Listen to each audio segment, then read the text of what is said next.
Guys, welcome back to another episode of Get Your Popcorn. I hope you enjoyed the little bonus episode that I did on Catch Me If You Can with my friend Brooklyn. I'm super excited to continue to be digging into this summer. Spielberg, my favorite director, as I've said. I'm really excited. We're kicking off the Indiana Jones series. I'm going to be doing Indiana Jones 1, 2, 3, and 4. So the Spielberg directed ones, I don't really like 4. But I felt like I should complete the series. There's also 5 Sundays in August, so I needed one more movie. And then we'll be kicking into spooky season. So I'm pretty excited. Love a good theme here, guys. I also want to start off the episode by, there's a lot of stuff going on in the world right now. I feel like every podcast I have to acknowledge at some point. I have linked in my Instagram bio, if you guys want to go there, just a link to the Red Cross for donations to the crisis in Gaza, as well as efforts for the Ukraine. It's just a link directly to the Red Cross site. It doesn't go through me at all, but I just felt like I should do something on my page other than just kind of talk about it. So if you do have a little bit of money and that is something you want to donate to, again, it doesn't go through me at all. It's just a link directly to the Red Cross to provide humanitarian aid. No matter how you feel politically about anything, I think we should all agree that the suffering of innocent civilians, not fucking okay. And also don't argue with me in the comments about it. I truly don't care. If you want to stand behind suffering, that's kind of fucked up. So don't comment below. I won't respond. And I'll turn off commenting if it gets weird. Here at Get Your Popcorn, we stand behind innocent civilians. Yeah, so now that is out of the way, I wanted to put that off the top. There's a link in there, again, directly to the Red Cross, Canadian Red Cross for humanitarian aid. So we'll get into the movie now. So this is the first Indiana Jones film to come out. It wasn't called Indiana Jones and the Raiders of the Lost Ark. It was just Raiders of the Lost Ark to start out with. Yeah, this is one of my most favorite kind of series as a kid. I think a lot of us millennials love Indiana Jones. I think it's also a big Gen X thing too. But yeah, these are fun action adventure films. These are sort of the first 3 are my comfort films, particularly The Last Crusade. That's my favorite one. I've got a really awesome guest coming on to do The Last Crusade with me. I'm super excited to have him on. So stay tuned, guys. Can't wait for that one. More content creators. Again, if you're a content creator and you want to come on and talk about your favorite movies or join me for one of the ones that I have planned, to either do a bonus episode or one of my regular episodes, please reach out to me, direct message me, because I am more than happy to collab. So this film, George Lucas kind of had this idea kicking around of wanting to do sort of a serial action adventure based on graphic novels and stuff in the 1930s. He had this idea kicking around before Star Wars in his head, and then obviously took a break to do Star Wars. And then in the middle of doing the Star Wars films, right after The Empire Strikes Back, he met up with Spielberg, and they were kind of discussing what they wanted to do on a vacation in Hawaii, and Spielberg expressed he was really interested in doing a James Bond kind of film. And George Lucas said, well, I've actually got this idea. His idea was Indiana Smith. Indiana was named after his Malamute, and we love Malamutes here in this podcast because I've got one.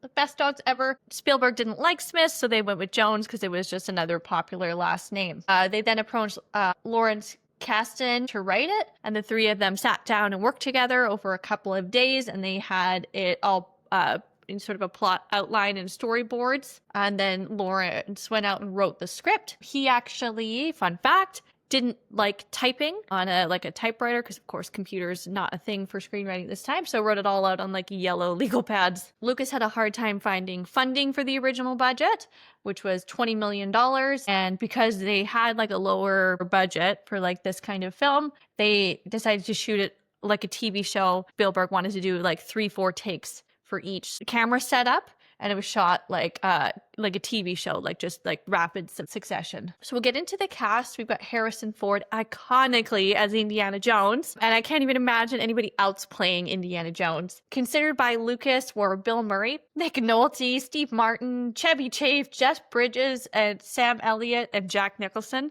The only other person, maybe Sam Elliott, but even then, I don't. No, nobody but Harrison Ford. Tom Selleck was the front runner of the group, but CBS, seeing that he was now in hot contention for Indiana Jones, locked him into Magnum PI, which ended up being just fine for him. And then he goes off to do the best television series in the world, Friends, where he plays Richard. Spielberg wanted Harrison Ford after seeing him in Star Wars, but Lucas was reluctant because he already had a trilogy starring Harrison Ford, and he didn't want him to be in, quote, his Bobby De Niro, of course, referring to Martin Scorsese, who now no longer is doing like Robert De Niro and has Leonardo DiCaprio as his guy.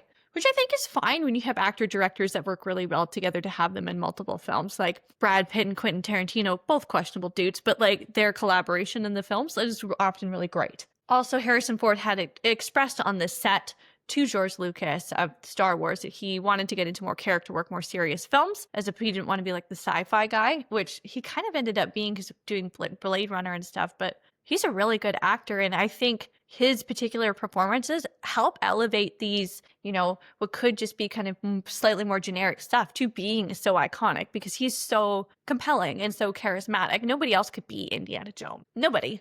It's not like James Bond where they just cast whoever. Like, Harrison Ford is Indiana Jones. And instead of the sequel, like the Crystal Skull and the Dial of Destiny, I would have really loved them to do an animated Indiana Jones having Harrison Ford voice him. I think those would have been incredible instead. But when Spielberg eventually did approach him, Harrison Ford loved the script and signed on. And then he got into some weight training and conditioning and whip training in order to do the part. And I think it's kind of interesting, like seeing like him being like an action star now and having like a very, like he's obviously very fit, but like a very like, he clearly didn't do steroids to get there. And then seeing like the ridiculous standard that Marvel and like, I think with Arnold Schwarzenegger and Sylvester Stallone like later in the 80s set for like what a man's body type needs to be in order to be like a hero is just really kind of sad. I think a lot of times we talk about like women's unrealistic body standards and stuff, but like having men heroes a lot of the time in these action movies be like these ridiculously steroided up guys that is like not achievable and like this is the highest form of masculinity, I think is like kind of fucked up. And it was really nice to see like Harrison Ford being like, this is a guy who's like in shape because obviously he has to be to do that, but like he's a very achievable physique if you're somebody that like watches what you eat and exercises regularly. And right, like it's not crazy, like he's not going to win a bodybuilding contest, but he's, you know, in good shape and achievable. I thought that was refreshing because I think as women we see so many unrealistic bodies all the time, and it just made me think about what that must be like for little boys too, because like that's got to be a lot of pressure. We have Karen Allen as Marion Ravenwood. Spielberg wanted his girlfriend Amy Irving to play Marion Ravenwood, but she was unavailable. George Lucas wanted Deborah Winger, but she passed. Spielberg had seen Karen Allen in Animal House and really liked her, so he flew her up to do a screen test and obviously got the part. She wanted more character development for Marion, wrote a backstory for Marion of her own and wanted to kind of collaborate with Spielberg about that.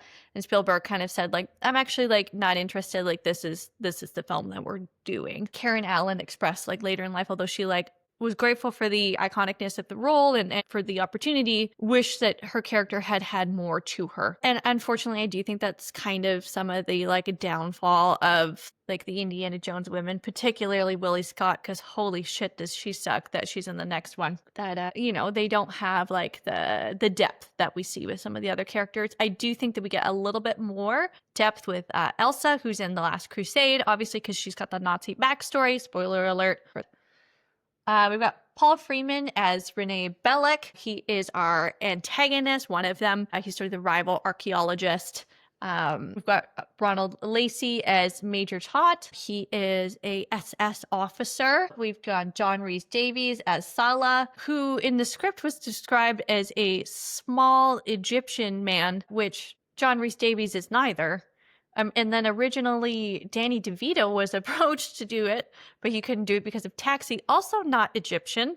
And then we have Denholm Elliott as Marcus Brody. So this was shot largely in sound stages in England. Miniatures were used to build the sets and the location, so they kind of had an idea of what they would be doing on like a full scale. The initial shot of the Paramount, like that, the mountain that fades into the Paramount Mountain when they're in Peru, initially was shot in Kauai, and they were like, Steven Spielberg said, find me a mountain that works. So their production designer was like driving around Kauai trying to find the perfect mountain. For all the stunts, there was real animals used, which is terrifying. So the spiders that were used in the shots in the initial temple, they got all male spiders. Steven Spielberg called action, and none of the spiders moved. They were just all stationary. And it wasn't until they put one female spider in that the spiders went crazy. The boulder sequence, which is really sort of iconic. And if you go into, like, if you've ever been to Disneyland, the Disneyland ride is largely based on this like initial open sequence, which is just unreal cool. And you do get almost crushed by this boulder. It's super fun. So they built it on kind of like a track and it really rolled down. Steven Spielberg liked it so much they extended the track. Harrison Ford really did run away from it. He performed it 10 times from different angles, and Spielberg in retrospect has been like, what was I thinking? Like, he could have died, because the boulder was 22 feet long and made out of fiberglass, but it was still about 300 pounds. So to have your scar crushed, or anybody, would have been deeply upsetting. And for the ending sequence, when they're in the Well of Souls with all of the snakes, horrifying. I am so afraid of snakes. Like Indiana Jones, which is always what I say when people are like, oh, you're afraid of garter snakes? Like, yeah, Indiana Jones is afraid of snakes too. It's fine. They used real snakes. Real snakes. It's reported up to 6,000, but I couldn't find hard data kind of anywhere. They had to import snakes from where they were at. Yeah, and they had like paramedics lined up with anti-venom. These were real poisonous snakes crawling over each other. They did like Harrison Ford and Karen Allen were really down there. Spielberg reportedly at one point threw a dead snake onto Karen Allen because he felt like her reaction wasn't scared enough, which is horrifying. But this is from that era of where directors had like total control and like would often kind of fuck with actors in order to get the performance they want out of them. Like Stanley Kubrick was famous for that, terrorizing poor Shelley Duvall on the set of The Shining. But yeah. And then the snake handler actually, for some of these shots, shaved his legs and put on Marion's dress. And so some of the leg shots are actually the snake handler. Fortunately, nobody died on the set of this from the snakes, other than I think like one snake was injured or died. They reportedly had so this film had that initial budget of $20 million, and it made just shy of $390 million at the box office, which is insanity in terms of return. It's considered to be one of the greatest films ever made. It's on the AFI's top 100 of all time, and it's preserved in the Library of Congress for film preservation to be historically or culturally significant. It received widespread critical acclaim. Roger Ebert, who I always quote, gave it 4 out of 4 stars, saying Raiders of the Lost Ark is an out-of-body experience, a movie, glorious imagination, and breakneck speed that grabs you from the first shot and hurdles you through a series of incredible adventures and deposits you back into reality 2 hours later. Breathless, dizzy, wrung out, and with a silly grin on your face, this movie celebrates the stories we spent adolescents searching for in the pulp adventure magazines, in the novels of Edgar Rice Burroughs, in the comics, and even at the movies. Couldn't sum it up any better. This film has a 4.2 out of 5 on Letterboxd. I gave it a full 5 stars, and my personal Letterboxd joke that I worked very hard on crafting is, what brand of eyeliner works best for writing love you on your eyelids, asking for a friend? It currently has a 94% on Rotten Tomatoes for critics and 96 on for audience score. I don't know a single person that doesn't think this film is super fun and enjoyable. Everyone I've ever watched this film loves it. My husband and I, like I said, like Indiana Jones is our like go-to comfort movie. I've never once not loved these films. Like they're super fun. Temple of Doom, super problematic. We'll get into that next week. It's definitely not on my comfort rewatch. I rewatch 1 and 3 a lot, particularly 3, but I love Raiders. I think it really sets up the series. So at the Academy Awards, it was nominated for Best Picture, Best Director, Best Original Score, Best Sound, Best Art Direction, Best Cinematography, Best Film Editing, and Best Visual Effects. It lost Best Picture to Chariots of Fire, and it lost Best Director to Reds from Warren Beatty, which I think it should have won. The other options were On Golden Pond, Chariots of Fire, and Atlantic City for Best Director. Yeah, and then the same for Best Picture that it lost to. I don't know. I think this is, unfortunately, a loss, and I think that's just basically like genre based. It lost Best Music to Chariots of Fire. It won for Best Sound. It won for Best Art Direction. It lost Best Cinematography to Reds. It won Best Editing, and it obviously won Best Visual Effects. Let's get into the plot. So we start up 1936. We are in the Peruvian jungle. Indiana has gone in with a sort of sidekick accomplice, I don't even think we learned the name of, down into a temple to go and get a golden idol. There's like a series of booby traps. Like I said, there's the spiders, there's like different rocks and like stones that move when you step on them that cause like arrows to shoot and impaling. You see skeletons of people that have been injured before. We have the iconic scene where he's got the golden idol and he's got a sandbag and he swashed them. This triggers the temple to start to collapse. We see the door dropping. We see the boulder that he runs away from. As he's trying to escape, he hands the idol to his sidekick, who he then kind of steals it and runs away.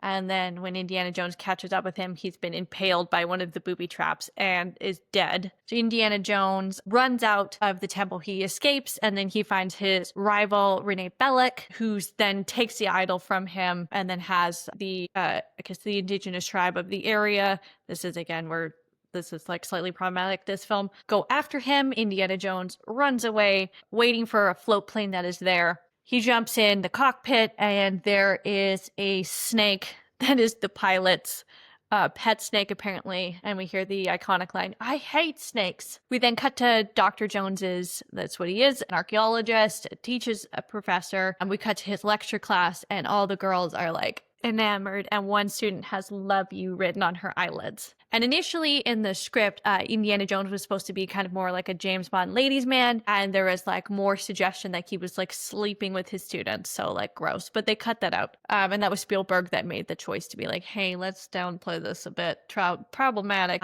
His friend Marcus Brody, after his lecture, then says there's two men here that want to talk to you. Marcus Brody's a museum curator, and the two men are from the American Army, and they talk to him about what the Nazis are up to and that they are digging in Tanis, Egypt, and they kind of want to know a little bit about it. They talk about his former mentor, Abner Ravenwood, and what his involvement could possibly be and whether or not he's involved with the Nazis. And through the mention of Abner Ravenwood, realize that they're looking for the Ark of the Covenant because that is Ravenwood's like obsession, and that Hitler would want this in order to make his army like invincible, like have like the wrath of God essentially on his side. And then the agents are like, you have to help us. Like, you obviously know what's happening. Like, you need to do this. We need to stop the Nazis. And this is like a huge film, or like a huge like foundation of this series, other than like Temple of Doom, is like the Nazis are the bad guys, you know. And I think this is a theme that carries out in like a number of Spielberg films, is obviously the Nazis are the bad guys like in real life, but like he explores this concept of defeating the Nazis, or this like kind of this like historical reimagining of some of this stuff through Indiana Jones and his defeat of the Nazis, which like who doesn't want to watch a Nazi get punched in the face? Yeah. And so that's the theme of the movie that is trying to stop the Nazis from gaining this like mythical power or like religious mysticism essentially on their side. And that's explored a lot through a number of the Indiana Jones films. So I'm going to read out the dialogue. Marcus Brody says, however, an Egyptian pharaoh, Indiana, Shashik, Brody says, yes, invaded the city of Jerusalem around 980 BC. And he may have taken the ark back to the city of Tanis and hidden it in a secret chamber called the Well of Souls. One of the army guys, secret chamber, Brody says, however, about a year after the pharaoh had returned to Egypt, the city of Tanis was consumed by the desert in the sandstorm, which lasted a whole year and wiped clean by the wrath of God. Another army guy says, obviously we've come to the right men. Now you seem to know all about this Tanis. Indy says, no, not really. Ravenwood is the real expert. Abner did some serious work on Tanis, collected the relics. It was his obsession, but he never found the city. Army guy, frankly, we're somewhat suspicious of Mr. Ravenwood, an American being mentioned so prominently in a secret Nazi cable. Brody says, oh, rubbish. Ravenwood is no Nazi. The colonel says, well, what do the Nazis want with him then? Indy says, well, obviously the Nazis are looking for the headpiece of the Staff of Ra, and they think Abner's got it. Major says, what exactly is the headpiece of the Staff of Ra? Indy says, well, the staff is just the stick. I don't really know about this. big. Well, nobody, like this big, he measures. Nobody really knows for sure how high. And it's capped with an elaborate headpiece in the shape of the sun and with a crystal in the center. And what you do is you take the staff to the special room in Tanis, a map room with the miniature city laid out on the floor. And if you put the staff in a certain place at a certain time of day, the sun will shine through and make a beam that comes down to the floor here and will give you a location of the Well of Souls, the Colonel says. And that's where the Ark of the Covenant is kept, right? And Indiana says, that's exactly what the Nazis are looking for. The Major says, and now what does this Ark look like? Indiana says, there's a picture right here. And he opens one of the books that they've got on the table, and he says, that's it. And they look at the picture. The Major says, good God. Brody says, yes, it's just what the Hebrews thought. Colonel says, now what's there supposed to be coming out of there? And Indiana says, lightning, fire, the power of God. And the Major says, I'm beginning to understand Hitler's interest in this. Brody said, oh yes, the Bible speaks of the Ark leveling the mountains and laying waste to an entire region, and an army which carries the Ark before it, and it's invincible. Cut to Dr. Jones packing and Marcus Brody being like, I'm really concerned about this. And you going back to Abner, and they talk about Marion Ravenwood, Abner's daughter, and this is where it gets sticky. So Abner and Indiana are no longer on speaking terms because of Indiana's relationship with Marion. And now in the initial scripts, like Lucas had her written really, really young, like 14, and Indiana Jones was like 25. And then Spielberg was like, that's really fucking creepy. Like, we need to negotiate this. So I think in the final film, although the actual actors are really close in age, it's supposed to be that Indiana Jones was like 26 and Marion was 16. So still so disgusting. That didn't age well. The only reference to it is a line later that Marion says where she says, I was just a child. And Indy says, you knew what you were doing. So beyond gross, guys. But Spielberg wanted to cut this storyline, but Lucas really wanted to hold it in. Yuck. Super yuck. And then we cut to the map shot of Indy flying over to the Himalayas to go and see Marion and Abner. And then we go to Marion's bar, and she's having a drinking contest with one of the Sherpas there, and she ends up drinking him under the table, and she wins. Indy then has his little confrontation with Marion and discovers that Abner is dead. So he questions her about a medallion that she has, and she says, I don't have it, like, I don't know what you want. And he says he'll be back. And then Marion, after he leaves, kind of pulls the medallion out from under her shirt. She's wearing it as a necklace and kind of tosses it on her bar. Next shot is the Gestapo enter the bar. They are also looking for her in the medallion because they need it in order to find the Well of Souls. She refuses. She says she doesn't have it. The head of the Gestapo that is there, Major Todt, holds a fire stick that he's heated up, this metal thing, and is threatening to burn her. And just in the nick of time, Indiana Jones comes in. There's a bit of a bar brawl. Marion knocks the medallion into the fire. It heats up. There's like a big fighting, a little bit of action. Major Todt goes into the fire, picks up the hot medallion, burns his hand. So he's got the actual medallions, like not hieroglyphics, but the words and stuff burnt into his skin. He runs out into the snow and tries to cool down his hand. The bar burns down, and Marion and Indiana Jones are able to get the medallion because they're not dumb, and they wrap it in clothing in order to pick it up.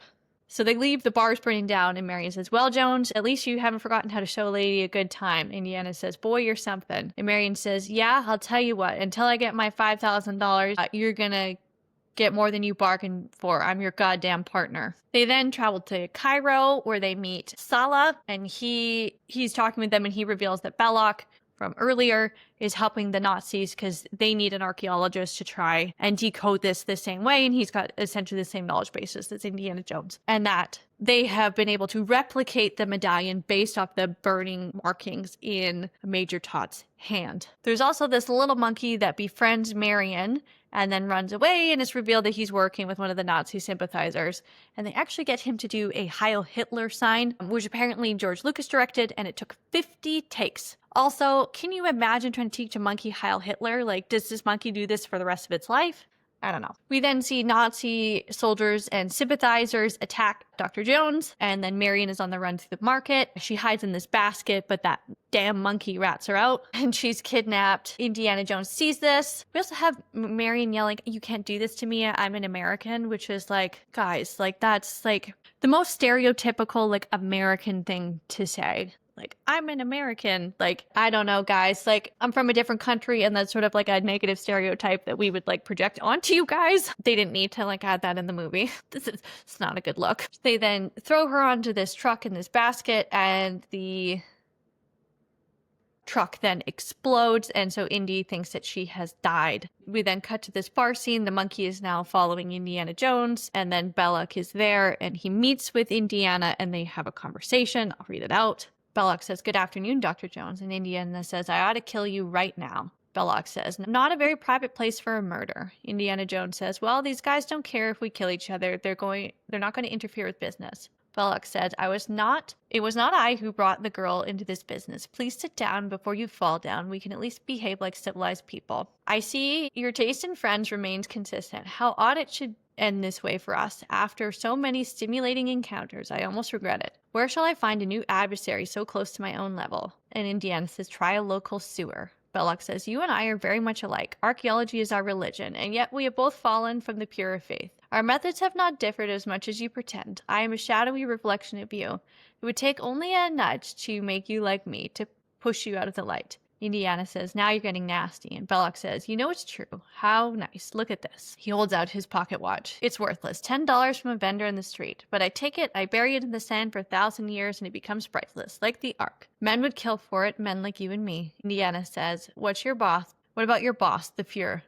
I thought he was waiting to take possession." Belloc says, "All in good time. When I am finished with it, Jones, do you realize what the Ark is? It is a transmitter. It's a radio for speaking to God, and it's within my reach." Indiana says, "You want to talk to God? Let's go see him together. I've got nothing better to do." And he sort of is getting ready to fight Belloc, but Belloc's men pull a gun on him, and the crowd hurries away. Belloc says, "Next time, Dr. Jones, it'll take more than children to save you." And then him and Sala take the medallion to be deciphered by an imam. I hope I'm saying that right. And they realize that one side of it says you shouldn't be disturbing the Ark, and the other side has the measurement for the Staff of Ra and how to locate the Ark. And because of this, Dr. Jones and Sala realize that the Nazis are not digging in the right location, and that they don't have the proper directions. And so they decide that they need to go there and observe their dig site, which they do. They then use the medallion, obviously because they have the correct directions, to size the Staff of Ra and locate the Well of Souls, which they do. And while Jones is doing this and sort of going around and incognito in this camp, he finds Marion, but he's like, "I can't come get you right now because the Nazis will be there. I'll be back." She's pissed. I mean, I would be too. Indy and Sala then find the Well of Souls, and they go in, and it is loaded with snakes. We then cut to Belloc trying to get money out of We then cut to Belloc, who's trying to get information out of Marion, and she says, "I've told him anything." They then decide to go drink for drink, like she did at the bar. They get quite drunk, and then she tries to escape, but she's caught before even getting out of the tent. We then cut back to Indiana Jones, and him and Sala get the chest, but the Nazis find them in the Well of Souls, take the chest, and throw Marion inside with Dr. Jones and seal the Well of Souls. And there's plenty of snakes and skeletons. They're trying to get them away with flames, although it's kind of in the production of it. The snakes were actually attracted to the heat because it was cold on the soundstage, so the snakes were coming towards them. Fucking terrifying. They then are able to escape, and we see the plane stunt sequence where they're trying to get a hold of the plane. Marion's kind of trapped. The plane's spinning around. They're trying to get the truck as well that the Ark is being stored on. And they're able to get the truck, and then they are going to take it to London via boat. A German U-boat then intercepts them. They get the Ark, and they kidnap Marion, and then Dr. Jones sneaks aboard. And then Belloc decides that he is going to open the Ark to test it before he brings it to Hitler. And so while he's doing this, Indiana sort of interrupts this and he wants to destroy the Ark. And Belloc says, you would never destroy this. It's too valuable to you in terms of like in historical standpoint, like you're too invested, you're an archaeologist, like you could never destroy a piece of history like this. The Nazis then are able to kind of restrain Indiana. Belloc then opens the Ark. There's nothing inside. Indiana Jones realizes, based on the drawings, what's going to happen next. He tells Marion to close his eyes, and as the Ark opens, it releases flames and lightning and burns Belloc's face, and it like melts off, and same with Tot, and all the Nazis are killed, and then it seals itself shut. Marion and Indy are fine because their eyes were closed. Apparently all you have to do is look at it for it to do, and then they are suddenly untied and they are free. And cut back to Washington, D.C., where Dr. Jones is being celebrated for securing the Ark, keeping it away from Hitler. And then this is where we see the very iconic shot that is featured in many scenes, that they say that it's in a secret location that it'll never be found, and it looks like it's in area 51, and it's being put away in like a wooden box, a crate, and we see hundreds and hundreds of rows in the zoom out of the wooden crates with God knows what's inside. And that is Indiana Jones and Raiders of the Lost Ark. There's obviously, with action sequences, there's a lot less for me to describe. I hope you enjoyed this episode. Again, if you're wanting to donate to relief in Gaza or the Ukraine, there's a link in my Instagram bio to do that. Again, directly through Red Cross. Has nothing to do with me in terms of like, I don't receive any kickback, nothing. It's like their site directly for donations. I hope you really enjoyed this episode. If you like it, please subscribe to the podcast. It helps. I've got YouTube, Instagram. You can follow me along, and TikTok. Yeah, I'm trying to get this thing off the ground, guys. I really like this to be my job. So like, follow, comment, share, all the good things. I hope you really enjoyed it. I'll see you next week for Indiana Jones and the Temple of Doom.